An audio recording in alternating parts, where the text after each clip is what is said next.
बहुत काली है, लेकिन वो अपनी चारों बहुएं बहुत गोरी लाई है। बड़ी बहू छाया, उसके बाद चंचल, उसके बाद आशा और सबसे छोटी बहू मीनू है। चारों बहुओं की आपस में बहुत जमती है, उनके बीच में प्यार है। लेकिन सरिता को ऐसा लगता है कि उससे घर में कोई नहीं पूछता। अब सरिता की ये सोच सही है या गलत, ये तो हमें आगे कहानी में ही पता चलेगा। छाया बहू, ओ छाया बहू, आज तुमने मुझे नाश्ता नहीं दिया। तभी चंचल जवाब देती है, माँ जी मैं आपके लिए ही नाश्ता बना रही हूँ, अभी लाती हूँ। तुम चारों की अलग ही कहानी है। छाया से कुछ पूछती हूँ तो तू जवाब देती है। अरे छाया ने क्यों नाश्ता नहीं दिया मुझे? माँ जी वो आपकी बेटों के लिए लंच पैक कर रही है ना, इसलिए उन्होंने नाश्ता नहीं दिया। तो वकील है क्या छाया की? जो भी उससे पूछ रही हूँ तू जवाब दे रही है। और ये आशा कहाँ है? सुबह से दिखाई नहीं दी। माँ जी मैं बुलाकर लाती हूँ आशा को। छाया आशा को बुलाकर लाती है। क्या हुआ माँ जी, आपने मुझे बुलाया? हाँ बहू, मैंने तुझे कल अपनी दवाई लाने के लिए कहा था, तू लाई या नहीं? सरिता की बात सुनकर मीनू बोलती है, माँ जी आशा दीदी नहीं लाई दवाई, वो कल मुझे मार्केट जाना था ना, तो मैं ही आपकी दवाई लेकर आ गई। तुम सब एक दूसरे की वकील हो। काम किसी को दो, करता कोई और है। सवाल किसी से पूछो, जवाब कोई और ही देता है। अगर नाश्ता बन गया हो तो दे दो, मुझे दवाई भी खानी है। चंचल अपनी सास को नाश्ता दे देती है। इस तरह चारों बहुएं एक दूसरे का काम में हाथ बटाती और मिलकर रहती। सरिता का रंग बहुत काला है, इसलिए सरिता को लगता कि उसकी बहुएं उसे पसंद नहीं करती। एक दिन सरिता घर के आंगन में बैठी हुई थी, तभी उसकी पड़ोसन कजरी वहां आ गई। सरिता बहन क्या कर रही हो? हाँ वाह कजरी बहन, अरे कुछ भी नहीं कर रही, ऐसे ही बैठी हूँ। बहुओं के राज में आराम कर रही हो ना? हाँ बुढ़ापे में और क्या करेंगे। तुम सुनाओ आज कैसे आना हुआ? घर में कोई नहीं था तो आ गई आपके पास। वैसे सरिता बहन कुछ भी कहो, आप हो बहुत किस्मत वाली। कजरी बहन, आज तुम्हें मेरी किस्मत पर कैसे नाज होने लगा? बुरा मत मानना बहन, आपका रंग चाहे जैसा भी हो, लेकिन आप अपनी बहुएं बहुत सुंदर लाई हो। कितनी गोरी है, बिल्कुल दूध की तरह, और चारों एक से बढ़कर एक, कोई किसी से कम नहीं। कजरी, क्या तुम मेरी बहुओं का गुणगान करने यहाँ आई हो? तुम्हारे पास कोई और काम नहीं है क्या? सरिता बहन मैं सच ही तो बोल रही हूँ।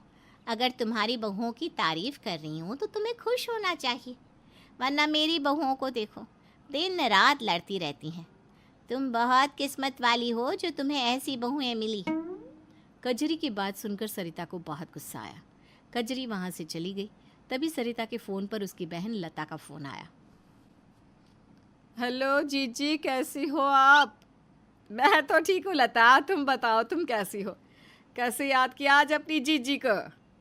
जीजी खुशखबरी सुनाने के लिए फ़ोन किया है। लता, खुशखबरी सुने हुए तो ज़माने हो गए, जल्दी से बता क्या खुशखबरी है? जीजी मेरे बेटे का ना रिश्ता पक्का हो गया है, अगले महीने शादी है, आपको सारे परिवार के साथ आना होगा।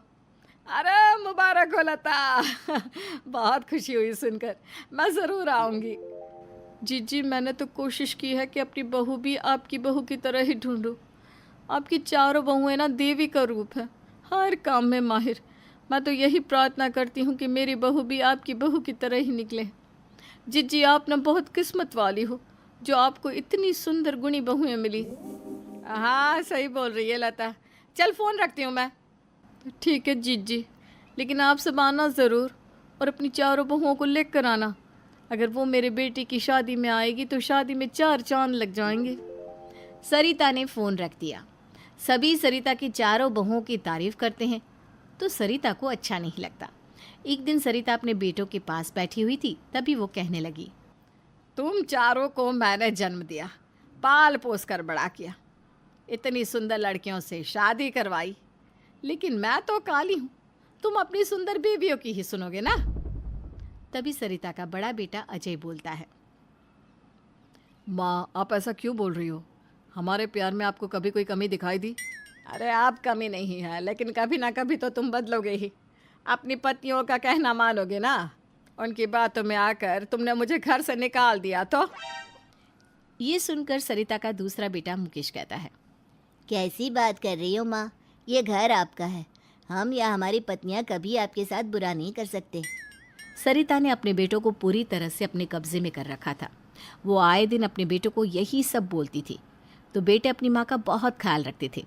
एक दिन सरिता सीढ़ियों से नीचे उतर रही थी और सीढ़ियों पर तेल पड़ा था। सरिता ने जैसे ही उस तेल पर पैर रखा तो बहुत तेज गिर गई। ओए माँ, गिर गई। बहुत दर्द हो रहा है। अरे कोई है क्या? सरिता की आवाज़ सुनकर उसके चारों बेटे और चारों बहुएं वहां आ गई। सरिता के तीसरे बेटे विशाल ने उसे उठाते हुए कहा, क्या हुआ माँ, कैसे गिर गई आप?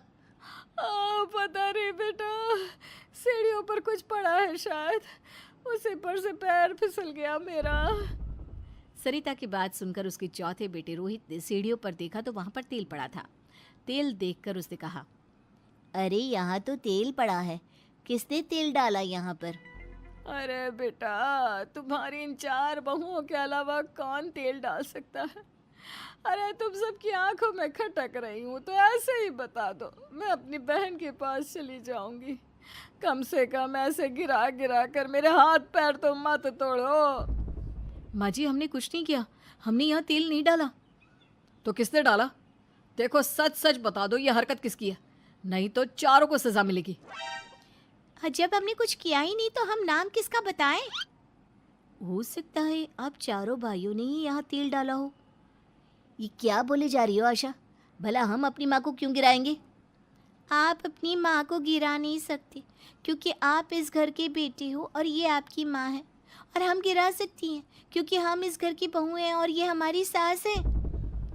तुम चारों ऐसा कर सकती हो क्योंकि तुम जलती हो हमारी माँ से। आज तो हम तुमसे कुछ नहीं बोल रहे क्योंकि हमारे पास कोई सबूत नहीं है, लेकिन अगर आगे से तुम चारों ने ऐसी कोई हरकत की या तुम्हारी वजह से हमारी माँ को कोई नुकसान हुआ तो हमसे बुरा कोई नहीं होगा। चारों बेटे अपनी माँ को वहाँ से लेकर चले गए। चारों बहुओं को समझ में आ गया कि उनकी सास उन्हें फंसाना चाहती है। अब सास तो पहले ही बहुओं को पसंद नहीं करती थी, अब बहुओं के मन में भी अपनी सास की नकारात्मक छवि बैठ गई। सास और बहुओं में अब बिल्कुल नहीं बनती। एक दिन सास ने अपनी बहू से कहा, बहू, आज कैसा खाना बनाया है तुमने, बिल्कुल भी स्वाद नहीं आ रहा। माँ जी, मुझे तो ऐसा ही खाना बनाना आता है, आपको खाना है तो खाओ, मैं इससे अच्छा खाना नहीं बना सकती। मेरे सामने जुबान मत चला, हिम्मत है तो अपने पति के सामने बोलियो, वही बताएगा तुझे। माँ जी, पति के सामने भी बोल दूंगी।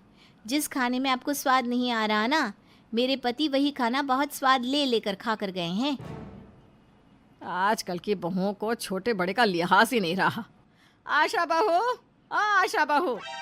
आपने बुलाया माँ जी? अरे तू इस बार मेरी दवाई लेकर आई है या इस बार भी मीनू को ही बोला है लाने के लिए? माँ जी, दवाई तो मैं आपके लिए आई हूँ, लेकिन मैं मीनू को बोलूँ या खुद लाऊं, आपको उससे क्या मतलब? दवाई तो आपकी आ ही जाती है ना। अरे तो मैंने कब मना किया कि नहीं आती? अरे सीधी बात भी इन बहुओं को बुरी लगती है। आने दो आज मेरे बेटे को, वो तुम चारों की खबर लेंगे। किस तरह से तुम मुझसे बात कर रही हो? अब सरिता चारों बहुओं को कुछ भी बोलती तो उससे उल्टा ही जवाब मिलता। सरिता का रंग अत्यधिक काला है, लेकिन उसकी चारों बहुएं बहुत गोरी हैं और सभी उसकी बहुओं की तारीफ करती हैं। शायद इसी वजह से सरिता के मन में अपनी बहुओं के प्रति ईर्ष्या का भाव उत्पन्न हो गया। उसके बेटे अपनी माँ को कभी समझ पाएंगे भी या नहीं, या फिर सरिता अपने बेटों को यूं ही सिखाती रहेगी और